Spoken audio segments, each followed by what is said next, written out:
शारदा विश्वविद्यालय आगरा के Anand school of engineering and technology द्वारा दिनांक 21 जनवरी दिन बुधवार को AI driven intelligent system for sustainability विषय पर एक दिवसीय अंतर्राष्ट्रीय कॉन्फ्रेंस का आयोजन किया गया।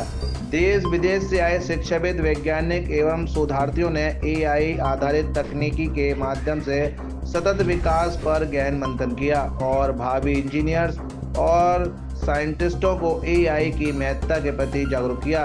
कॉन्फ्रेंस के मुख्य अतिथि doctor Manish Kumar Chadli, director ICAR CIRG Makhdoom ने कॉन्फ्रेंस को संबोधित करते हुए कहा कि एआई आधारित intelligent system agriculture, animal husbandry और एनवायरनमेंट प्रोटेक्शन के क्षेत्र में रेवोल्यूशनरी बदलाव ला सकती है। किशन इंस्टीट्यूट से सोसाइटी ओरिएंटेड टेक्नोलॉजी डेवलपमेंट पर फोकस करने का आह्वान किया। शारदा विश्वविद्यालय आगरा के कुलपति प्रोफेसर डॉक्टर जयंती रंजन ने कॉन्फ्रेंस के अतिथियों का मोमेंटो देकर स्वागत और सम्मान किया। ये इंटरनेशनल कॉन्फ्रेंस थी एआई और मशीन लर्निंग के ऊपर। तो इसमें मैं डॉक्टर मनीष कुमार चाटली हूँ, केंद्रीय बकरी अनुसंधान संस्थान जो फरा और मखदूम में स्थित है, वहाँ पे निदेशक हूँ। तो हम लोग जो किसानों से बकरी पालकों के साथ डील करते हैं, उसमें मैं यही बताना चाह रहा था कि किसानों को एआई और मशीन लर्निंग की बहुत ज़्यादा ज़रूरत है। लोग सोचते हैं कि उनको कैसे ज़रूरत पड़ेगी।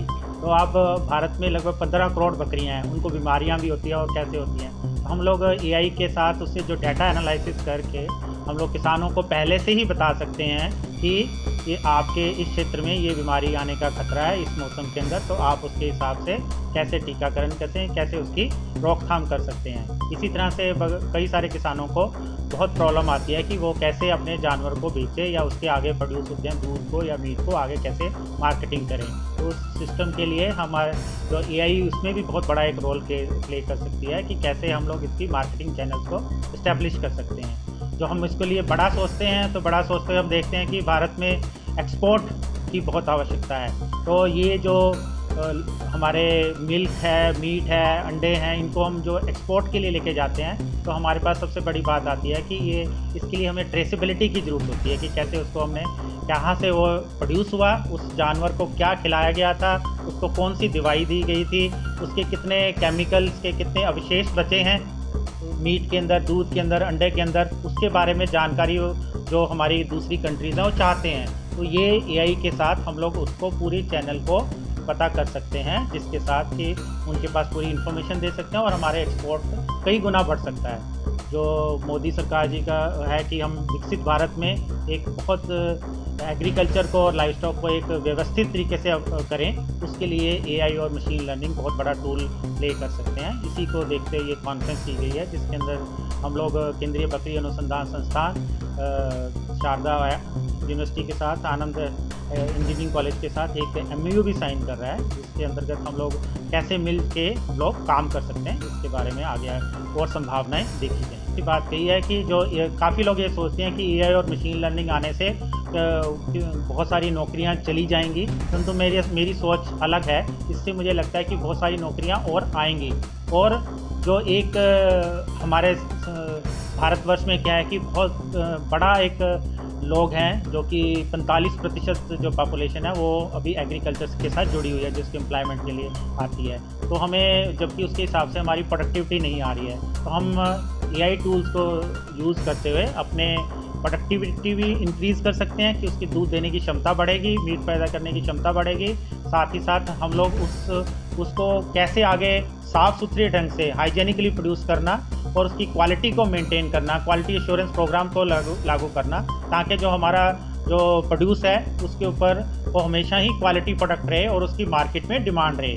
अभी आप लोग बहुत लोग रोज़ अखबारों में पढ़ते होंगे कि जो हमारा दूध है, जो मीट है, उसके ऊपर क्वेश्चन मार्क लगा रहता है कि इसमें अडल्ट्रेशन है, वो चीज़ें। तो हम लोग जो एक सिस्टमेटिकली इसको काम को करेंगे, जब दूध प्रोड्यूस हो रहा है फार्म लेवल पे, वहाँ से लेके कंज्यूमर तक पहुँचता है, तो पूरी साइकिल को हम लोग मैनेज कर सकते हैं, देख सकते हैं, उसको वैल्यूएट कर सकते हैं कि कहीं पे भी कोई ऐसी जगह है जहाँ पे कि इसकी अडल्ट्रेशन हो सकती है, उसको हम उस लूप को प्लग कर सकते हैं, उस जो जहाँ पे भी होने का खतरा है वहाँ पे उसको हम बंद कर सकते हैं। तो इस तरीके से हम लोग क्वालिटी भी प्रोड्यूस कर सकते हैं और साथ ही साथ इसकी मार्केटिंग चैनल्स को भी इम्प्रूव कर सकते हैं। भारत बहुत लंबे ये जो आपका क्वेश्चन है, ये जो बहुत सारे लोगों की भावनाओं से जुड़ा रहता है और इसमें बहुत सारे आप कहेंगे कि पॉलिटिकल इश्यूज भी हैं, तो मैं उसकी तरफ नहीं जाते हुए सिर्फ इतना ही बात कहूँगा कि हमें जो भी हम लाइव स्टॉक प्रोड्यूस पैदा करें, चाहे मिल्क, मीट, अंडा, जो भी चीज़ है, ये इसकी हमें क्वालिटी को इंश्योर करना है कि उसकी जो गुणवत्ता है वो अच्छी रहनी चाहिए, ताकि इस गुणवत्ता के साथ ही हमारे सभी 1.3 बिलियन जो हमारे लोग हैं भारतवर्ष में, उन सब के लिए भी गुणवत्तापूर्ण दूध और मीट, अंडा उपलब्ध हो। साथ ही साथ जो हम लोग एक्सपोर्ट में जा रहे हैं वहाँ पे भी वो गुणवत्ता जाए। ये हमारे लिए हमारा जो मुख्य उद्देश्य है, इसके लिए हम लोग काम। ये जो इंटरनेशनल कॉन्फ्रेंस हो रहे हैं,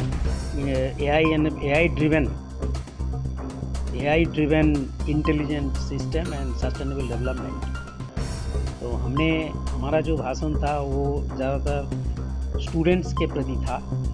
स्टूडेंट्स के और एक संदेश और मैसेज देने के लिए कोशिश किया कि जिस तरह से इंडियन पॉपुलेशन से इंडिया विकसित भारत के और आकांक्षा रखते हैं और विकसित भारत बनने के लिए प्रतिबद्ध हैं, इस और अगर हमको काम करना है तो हमें टेक्नोलॉजी में लीड लेना पड़ेगा। और आईटी प्रोफेशनल्स जो इंडिया में हैं, जो आईटी सॉफ्टवेयर और सर्विसेज के तौर पे जो एक्सपोर्ट करता है, उससे ऊपर हमको आईटी बेस्ड टेक्नोलॉजी डेवलपमेंट में जाना पड़ेगा। यानी कि AI based large language model अपना होना चाहिए। इस दिशा में बच्चों को हमने प्रभावित और उत्साहित करने का प्रयास किया है।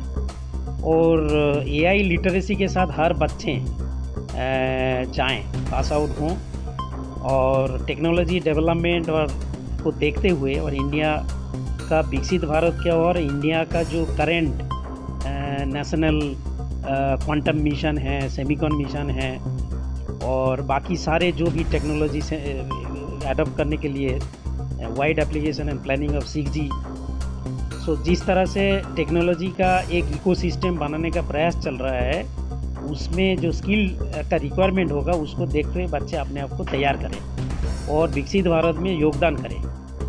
सो इकोनॉमिक डेवलपमेंट तब भी होगी जब एक्सपोर्ट क्वालिटी का टेक्नोलॉजी डेवलपमेंट होगा।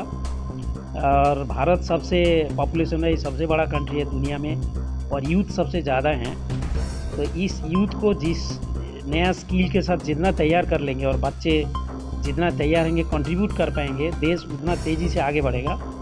और ये भी हमने थोड़ा इम्पोर्टेंट समझने का कोशिश किया है कि करेंटली जिस तरह से दुनिया में वातावरण, इकोनॉमिक वॉरफेयर, टेक्नोलॉजी वॉरफेयर का एक चल रहा है, उसमें इंडिया को एक जगह में बहुत जल्दी से स्थापित करना बहुत ज़रूरी है। और इंडिया इज़ कैपेबल, क्योंकि हमारे ही जितने लोग हैं वो बड़े बड़े कंपनी को चालना कर रहे हैं और उनमें उनका कहीं योगदान है। थिंग इज़ दैट हम इंडिया में अभी उसको स्वावलंबी बनाने के लिए हम खुद इंडिजिनियस सिस्टम डेवलपमेंट करके और जो भी अदर एग्रो बेस्ड और हेल्थ केयर, फार्मास्यूटिकल जो एक्सपोर्ट हमने बनाया, अपना टेक्नोलॉजी एक्सपोर्ट में भी हम ध्यान दें तो मेरे ख्याल से हम बहुत जल्दी तेज़ी से हमारा लक्ष्य की ओर बढ़ सकते हैं।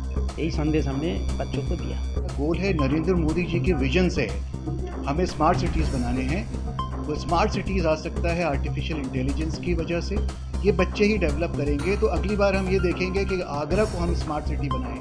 तो ये कॉन्फ्रेंस इस पर बेसिक फोकस करता है कि आने वाले टाइम में हम स्मार्ट सिटी बने और उसमें ये कॉन्फ्रेंस बहुत काम आएगा, क्योंकि ये आर्टिफिशियल इंटेलिजेंस की बात कर रहे हैं, हम यहाँ स्मार्ट सिटी की बात कर रहे हैं, हम सस्टेनेबल सॉल्यूशंस की बात कर रहे हैं, जिससे भारत बहुत प्रगति के रास्ते पर अग्रसर होगा। तो इसलिए कॉन्फ्रेंस का बहुत बड़ा रोल रहेगा भारत के आने वाले विकास में। देखिए, देश में रोकने के लिए हमें कंपनी जो सेट उनको सैलरीज इस तरह से देनी पड़ेंगी, हमें उनको इस तरह के अपॉर्चुनिटीज़ देनी पड़ेंगी कि वो बाहर का पैसा उनको आकर्षित ना कर पाए। हम क्या दे सकते हैं? हम उनको बेटर अपॉर्चुनिटीज़ दे सकते हैं, अच्छे जॉब्स क्रिएट कर सकते हैं, जो आजकल कर रहे हैं। क्योंकि जैसा हमारा ऑनरेबल प्राइम मिनिस्टर जी का विजन भी है स्किल्ड इंडिया, तो वो चाहते हैं कि हमारा जो यूथ है वो स्किल्ड रहे, लेटेस्ट टेक्नोलॉजी में पढ़े और उसके अलावा यहीं पर हम इतनी स्किल्स जनरेट कर लें कि हमारे बंदे बाहर जाएं। तो उनका फोकस जो है वो यही है।